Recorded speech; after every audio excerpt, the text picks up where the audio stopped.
नमस्कार दोस्तों, ocean network में आपका स्वागत है। मैं हूं ओमकार चौधरी। लोकसभा चुनाव के नतीजों के बाद एक मीडिया हाउस से बातचीत करते हुए प्रशांत किशोर ने एक पते की बात कही थी। उनका कहना यह था कि सिरे से कई विधानसभा के चुनाव होने जा रहे हैं। हरियाणा का होने जा रहा है, महाराष्ट्र का, जम्मू कश्मीर का, झारखंड का, दिल्ली का, और उसके बाद भी 3 और नाम गिनाए थे प्रशांत किशोर ने, जिनमें असम था, पश्चिम बंगाल था और तमिलनाडु था। और ये लोकसभा चुनाव के बाद अगले 2 ढाई साल के भीतर होने वाले राज्यों के चुनाव थे। उनका कहना ये था कि मोदी जी की ये सरकार, जिसको बहुत सारे लोग अल्पमत की सरकार कह रहे हैं और ये कह रहे हैं कि कभी भी गिर जाएगी, तो वो टिकाऊ रहेगी, 5 साल का अपना कार्यकाल पूरा करेगी।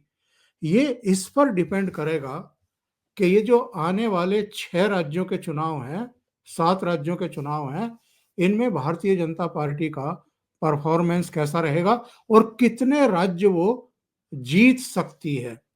इसके ऊपर डिपेंड करेगा कि ये सरकार 5 साल चलेगी या बीच में गिर जाएगी। क्योंकि अगर सिरे से उसने राज्यों के चुनाव हारने शुरू कर दिए, तो फिर नीतीश बाबू को भी सोचना पड़ेगा, चंद्रबाबू नायडू को भी सोचना पड़ेगा। हो सकता है चिराग पासवान जैसे छोटे दल भी फिर सोचने लगें कि इनके साथ रहने में फायदा है या नहीं। अब साहब देखिए, 5 राज्यों के चुनाव हो चुके हैं: जम्मू कश्मीर, हरियाणा, महाराष्ट्र, झारखंड और दिल्ली। इनमें से 3 राज्य सिरे से भारतीय जनता पार्टी ने जीते हैं। हरियाणा में सरकार बना ली, महाराष्ट्र में अपना मुख्यमंत्री, दिल्ली में भी अपना मुख्यमंत्री बनने जा रहा है। जम्मू कश्मीर और झारखंड में भी उसने अपनी ताकत बढ़ाई है। और अब सामने किस राज्य का चुनाव है? बिहार का। तो बिहार पर ही चर्चा करने के लिए मेरे साथ सीधे पटना से जुड़ रहे हैं लाइव हूँ, ओमकार सर के साथ करता हूँ कॉल, 9:30 में लगेगा। अभिषेक तिवारी। तो अभिषेक जी के साथ चर्चा को आगे बढ़ाते हैं। अभिषेक जी, बहुत स्वागत है आपका। नमस्कार। बहुत बहुत बहुत धन्यवाद सर। नमस्कार, आपके सभी दर्शकों को प्रणाम, नमस्कार, जय श्री राम। तो पीके की बात से ही मैंने शुरुआत की है अपने कार्यक्रम की। वो भी बिहार से आते हैं और जी 2025 के इस इलेक्शन को लेकर के उम्मीद से भी है। उन हम्म, उम्मीदों पर कितना खरा उतरेंगे तो बिहार की जनता बताएगी। कोशिश तो वो कर रहे हैं, हाथ पैर तो मार रहे हैं। लेकिन जी मेरा सवाल ये है कि सिरे से 3 राज्य जीत करके 5 में से भारतीय जनता पार्टी ने बता दिया है कि 2024 के लोकसभा चुनाव में जो थोड़ा सा झटका लगा था वो उससे उबर चुकी है। जनता ने जो कमी बेसी रह गई थी उसको जैसे पूरा करने की ठान ली है। एक प्रायश्चित का भाव लोगों में था। और जो ये जातीय जनगणना की बात करके, आरक्षण की बात करके, संविधान खत्म कर देंगे इसकी बात करके लोगों को भ्रमित करने में, बांटने में कामयाब हो गए थे, ऐसा लगता है अब उसकी भी भरपाई हो चुकी है, लोग एकजुट हो चुके हैं।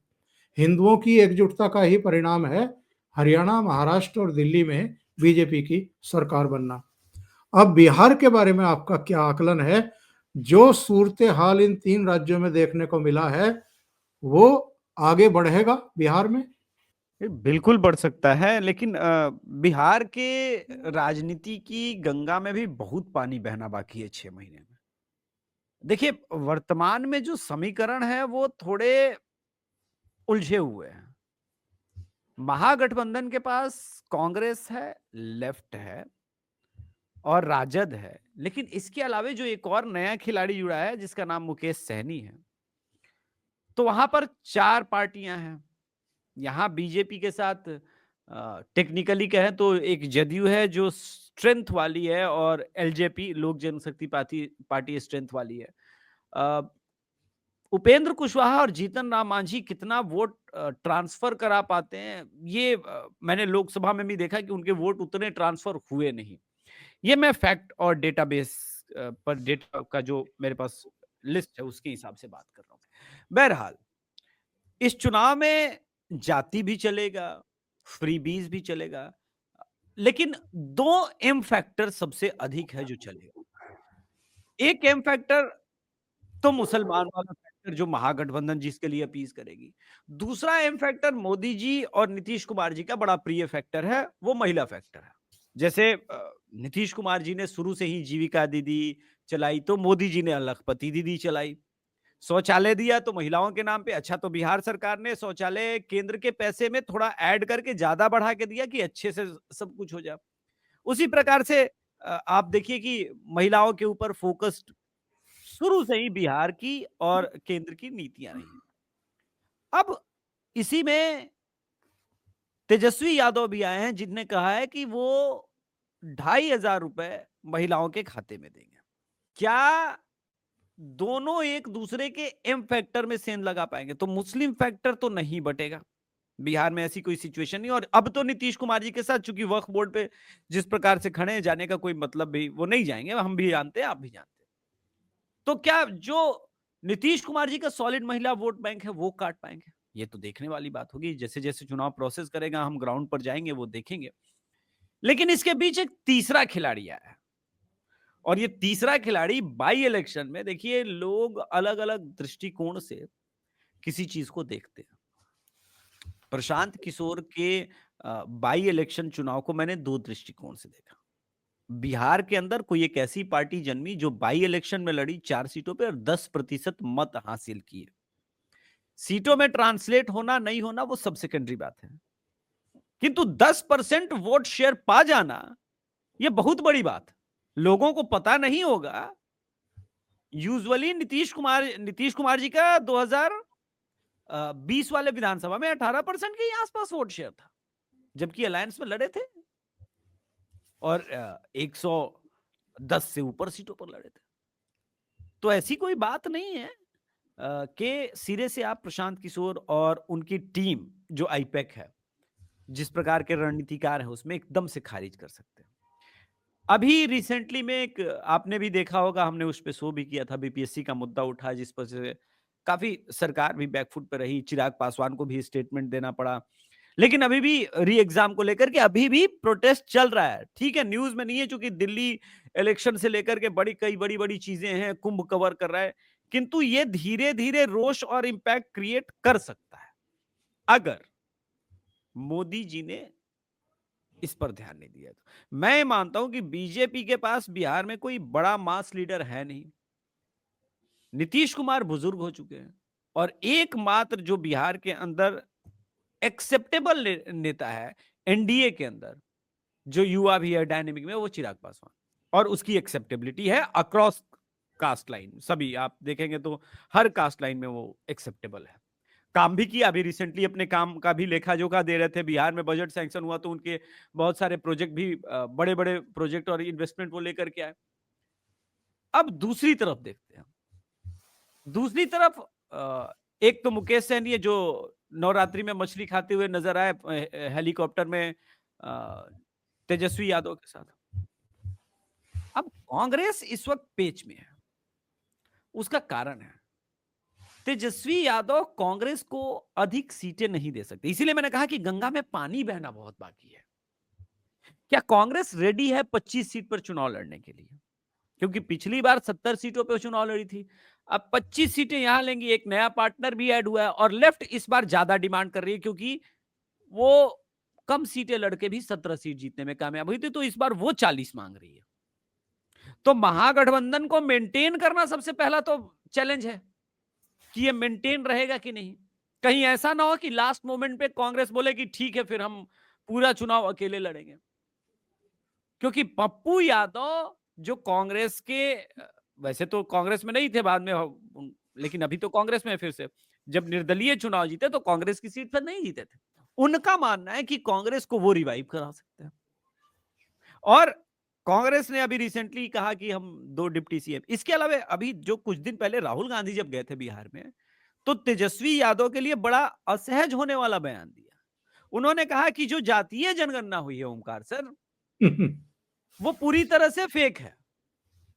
अब ये बात राहुल गांधी जी को याद थी या नहीं थी कि जब वो सरकार में थे, ये जातीय जनगणना हो रहा था, उनके 2 मंत्री थे, राजद का डिप्टी सीएम था और ये सारा राजद और जदयू के देखरेख में और कांग्रेस के देखरेख में हुआ था। तो ये अपने ही पार्टी और अपने ही सबसे क्लोज अलायंस के ऊपर राजद का इसमें सबसे बड़ा रोल था। ये कहना कि जातीय जनगणना राजद ने फेंक कराया है, ये असहज होने वाली स्थिति है। जी। लेकिन जम्मू कश्मीर के इलेक्शन में 90 में से 6 सीटें जीतना, वो भी सारे मुस्लिम, एक भी हिंदू नहीं। हरियाणा में 37 पर अटक करके रह जाना, महाराष्ट्र में तो और भी बुरा हाल होना, और दिल्ली में छठी बार खाता भी नहीं खोलना। 2014 में शून्य, 2015 में शून्य, 2019 में शून्य, 2020 में शून्य, 2024 में शून्य, 2025 के विधानसभा चुनाव में शून्य।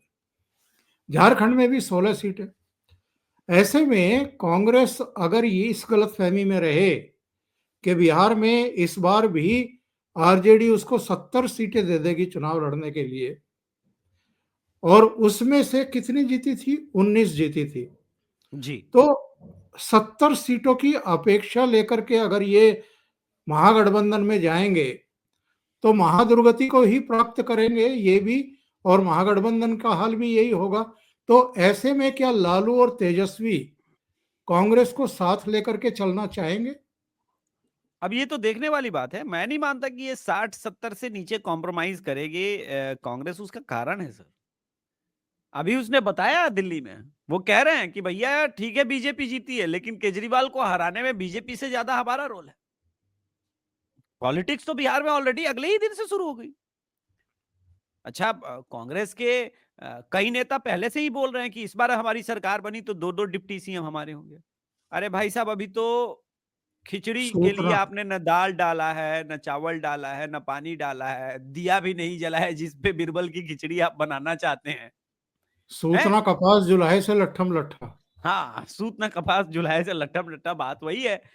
तो ये जो स्थिति है, ये असहज करने वाली स्थिति है। और राजद, और देखिए इस बार तेजस्वी यादव, मुझे नहीं लगता कि वो कॉम्प्रोमाइज करेंगे और इतनी सीटें वो देंगे, इसलिए क्योंकि राजद के अंदर एक आम चर्चा है कि ऐसा है, पिछली बार अगर हम कांग्रेस को 70 के बजाय 40 देते और 30 सीट पे हम लड़ते तो हम अकेले बहुमत के पास होते और हमें नीतीश कुमार की भी आवश्यकता कभी नहीं पड़ती। अब उस दूसरी बात क्या है, मेरे पास भी कंफर्म सोर्सेस है कि मुकेश सहनी को उन्होंने कहा कि आप हमारे साथ रहेंगे तो जब हम सरकार बनाएंगे आपको डिप्टी सीएम बनाएंगे।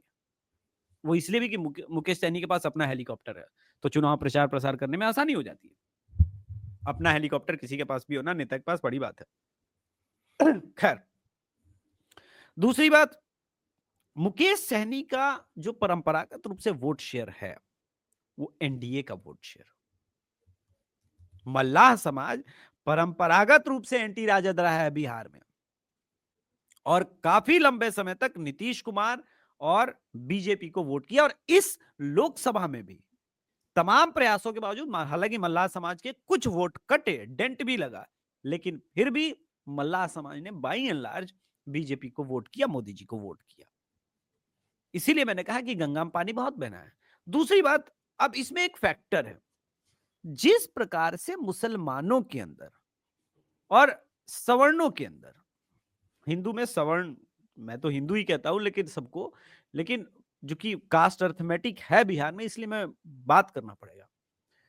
अगर आप पूरा शाहाबाद का इस वक्त का बेल्ट देखें तो इसमें एक सेगमेंट है जो प्रशांत किशोर की तरफ मूव कर रहा है।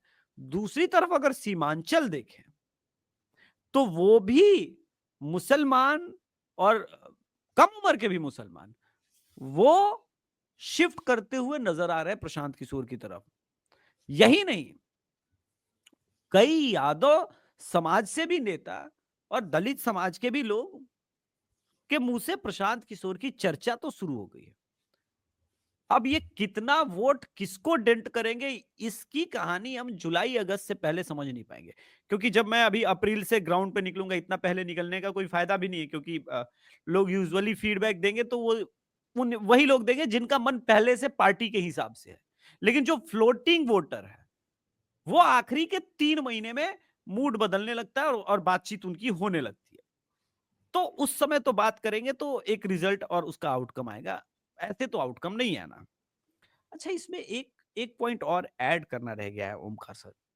देखिए, जी, प्रशांत किशोर जिस राह पर जा रहे हैं, मुझे दिल्ली इलेक्शन 2013 याद आता है। केजरीवाल आए थे अभूतपूर्व वादों के साथ, और वो वादे जिनका कोई बेसिक सर पैर नहीं था। जैसे कि हम ये कर देंगे, वो कर देंगे। ये भी कह रहे हैं कि हम छपरा में खुलवा देंगे, सबको 15-15 हजार की नौकरी दिलवा देंगे। ऐसा कोई मैकेनिज्म है नहीं कि रातों रात यहां पर फैक्ट्रियां खुल जाएंगी और अगले 1, 2, 3 साल में भी, मैं कह रहा हूं 2028 तक भी, सारे जो बिहारी जो प्रवासी हैं, जो अलग अलग स्टेट्स में गए हैं, उनको यहां पे 15,000 रुपए के आसपास का आप नौकरी दे देंगे। उसका एक मूल भूत कारण है सर, बिहार का लेबर स्किल्ड लेबर नहीं है। अब जब स्किल्ड लेबर नहीं है, तो आप किस बेसिस पे ये कर रहे हैं? मान लीजिए कोई साड़ी के फैक्ट्री में काम करता है, कोई मजदूरी करता है, कोई रिक्शा चलाता है, तो आप बिहार में 15,000 की उसकी रोजगार का जुगाड़ कैसे करेंगे? मैं वो बात कर रहा हूं जो प्रैक्टिकल है। इस कमाल की बात है, चूंकि मीडिया प्रश्न नहीं पूछती। दूसरे जो उनके दावे हैं, देखिए, जो उनका पिच है सेकुलरिज्म का, वो बिल्कुल वैसा ही है जैसा कि अरविंद केजरीवाल कर रहा है। हिंदुओं के किसी भी मुद्दे पर वो बात करने से बचते हैं। जैसे मैंने एक प्रश्न कराने का प्रयास किया था, लेकिन उसका उत्तर नहीं मिला। मैंने अपनी टीम के लोगों को जब भेजा था कि आपका ये जो बांग्लादेशी इन्फिल्ट्रेशन है, जो इलीगल बांग्लादेशी इमिग्रेंट्स आ जाते हैं, इस पर क्या विचार है? उसको कैसे रोकेंगे? या बिहार के अंदर जो ऑलरेडी इलीगल माइग्रेंट्स आ गए हैं, मुसलमान आ गए हैं, जो बांग्लादेशी मुसलमान हैं, उनको आप कैसे निकालें? मैंने शब्द यूज किया है सर, बांग्लादेशी मुसलमान, बांग्लादेशी हिंदू नहीं, क्योंकि वो प्रताड़ित है। आप उनके लिए कुछ सोच सकते हैं, आपके पास ह्यूमन राइट्स भी है। लेकिन जो बांग्लादेशी मुसलमान है, जो इस देश में इस इरादे से आए हैं कि पीएफआई का सपोर्ट लेकर के कुछ ये कर लेंगे, फर्जी वोटर आईडी कार्ड बनवाते हैं, आधार कार्ड बनवाते हैं, और एक पूरा नेक्सस चल रहा है बिहार में। इसके रोकने का मैकेनिज्म आपके पास क्या है? तो इस पर उन्होंने कोई अभी तक आधिकारिक पुष्टि नहीं की, के पास कोई रोड मैप है कि नहीं। क्योंकि अगर ये कंटिन्यू रहा तो बिहार तो 5 साल, बिहार के पास मैक्सिमम 5 से 6 साल है। इसके बाद बिहार जो है वो बंगाल से भी बुरी स्थिति में आएगा। तब आप क्या करेंगे? तो ये महत्वपूर्ण मुद्दे हैं जिस पर बात होनी चाहिए, चर्चा होनी चाहिए। लेकिन प्रशांत किशोर बच रहे हैं, लेकिन कब तक बचेंगे? पीक चुनाव में कभी ना कभी तो अभिषेक तिवारी का माइक होगा और वो होंगे, तब पूछ लेंगे। जी, ये बताइए, अभी शो शुरू होने से पहले मैंने आपसे एक सवाल पूछा था कि प्रयागराज गंगा में डुबकी लगाने के लिए कौन-कौन गया है बिहार से? हम्म, मैंने तेजस्वी का नाम लिया, आपने कहा कि नहीं गया और हम्म, जाएगा भी नहीं। हाँ, नहीं मैंने गया। पूछा कि नीतीश कुमार गए क्या? आपने कहा कि उनकी हेल्थ कंडीशंस ऐसी हैं कि कह नहीं सकते कि वो जाएँगे कि नहीं जाएँगे। अभी तक तो नहीं गए। हम्म, लेकिन आपने खुद मुझे बताया था कि मैं 4 बार अब तक होकर के आ चुका हूँ नहीं, वो तो प्रयागराज, आप जानते हैं। जी, और माता-पिता को भी लेकर के गया, परिवार को भी लेकर के गया। आप जैसे बिहार में हज़ारों, लाखों लोग अब तक जाकर के डुबकी लगा चुके हैं, बिल्कुल। और कल तक का फिगर था 44 करोड़ लोग अब तक प्रयागराज जाकर के आस्था की डुबकी लगा चुके हैं। एक जन सैलाब सनातनियों का महाकुंभ में उमड़ रहा है, और ये हम्म, सबको दिखाई दे रहा है, हाँ, सबको दिखाई दे रहा है। सबको दे रहे हैं। ये ऐसा उभार, ऐसा ज्वार बहुत कम देखने को मिला है अभी तक देश में, जैसा इस समय महाकुंभ में प्रयागराज में देखने को मिल रहा है। चारों तरफ सड़कें जाम हैं, लोगों को रोका जा रहा है कि भाई अभी मत पहुंचो, वहां बहुत बुरी स्थिति हो गई है। सड़क तो आप जाम कर सकते हैं, लेकिन सॉरी आपको इंटरप्ट कर रहा हूं। मैंने कुछ दिन पहले सर ट्विटर पर एक अपने आरा जो होम टाउन है, उस आरा जंक्शन की फोटोग्राफ डाली थी। क्योंकि वो ऊपर से फोटोग्राफ लिया गया था। मुझे स्वयं को विश्वास नहीं हो रहा था, ऐसा लग रहा था कि मेरा पूरा जिला, पूरा शहर उस दिन रेलवे प्लेटफ़ॉर्म पे। और कल भी वही सिचुएशन था। मेरे चाचा-चाची, अपने चाचा-चाची, चूँकि हमारी जॉइंट फैमिली है, वो जब गए हैं तो अभी 20 किलोमीटर लंबा लाइन है और उनको आरा से नहीं अपनी ट्रेन पटना से पकड़ने जानी पड़ी और पटना जंक्शन इस वक़्त कोई यूजुअली दिल्ली जाने के लिए भी प्रयोग नहीं कर रहा है। सिर्फ जितनी, और ये ना भूलें कि प्रयागराज की डायरेक्ट रूट पर सबसे अधिक ट्रेन पटना से ही है। डायरेक्ट ट्रेन से सारी दिल्ली वाली ट्रेन वाया प्रयागराज जाती है और बिहार से तो सबसे अधिक दिल्ली की ट्रेन है और सब के सब जंक्शन पे आपको पांव रखने का जगह नहीं है। तो ये कास्ट अरिथमेटिक और ये इसका प्रभाव तो कुंभ का पड़ना ही पड़ना है। बस मेरा यही सवाल है कि बिहार में कुंभ का और ये जो हम जन सैलाब सनातनियों का उमड़ते हुए देख रहे हैं, जो भावनाएं देख रहे हैं, जिसने हरियाणा में भी गुल खिलाया है, महाराष्ट्र में भी, दिल्ली में भी गुल खिलाया है। योगी आदित्यनाथ का कटेंगे तो बटेंगे और प्रधानमंत्री का एक रहेंगे तो सेफ रहेंगे, ये अब लोगों के दिलो दिमाग में बैठ चुका है। और फिर महाकुंभ, आस्था की डुबकी, इसका कितना प्रभाव हम बिहार में देखेंगे होते हुए? देखिए, इस कुंभ का प्रभाव, ग्रेविटी बहुत व्यापक है और अभी इसका आकलन करना बहुत बहुत सतही बात हो जाएगा सर। क्योंकि मैं जितनी बार प्रयागराज गया हूं और अलग-अलग लोगों से मिला हूं, तमाम प्रोपेगेंडा के बावजूद लोग संतुष्ट नजर आते हैं। सनातन के प्रति एक जो भाव है वो बदला है। तो बिहार में इसका प्रभाव नहीं होगा, पहली बात ये तो असंभव है क्योंकि सनातन की बात तो हुई रही है। दूसरी बात, लोग उनको भी देखेंगे कि किस नेता का इस पूरे कुंभ को लेकर के क्या व्यवहार रहा है। जैसे कांग्रेस पार्टी बिहार में गाली सुन रही है इसको लेकर के। ऑलरेडी खड़गे जी ने वो बयान दे दिया। ये बात और है कि कर्नाटका के ही डिप्टी सीएम डी के शिव कुमार गंगा में डुबकी लगाया है, पैसा शायद कम वम हो गया होगा। तो बिहार की जो वर्तमान परिस्थिति देखिए, बिहार में लेफ्ट महागठबंधन में उसके कोई नेता नहीं गए, मुकेश सहनी नहीं गए। एनडीए के नेता ऑलरेडी जा रहे हैं और लगातार जा रहे हैं, सब गए हैं। इसके अलावा जितने लोग हैं,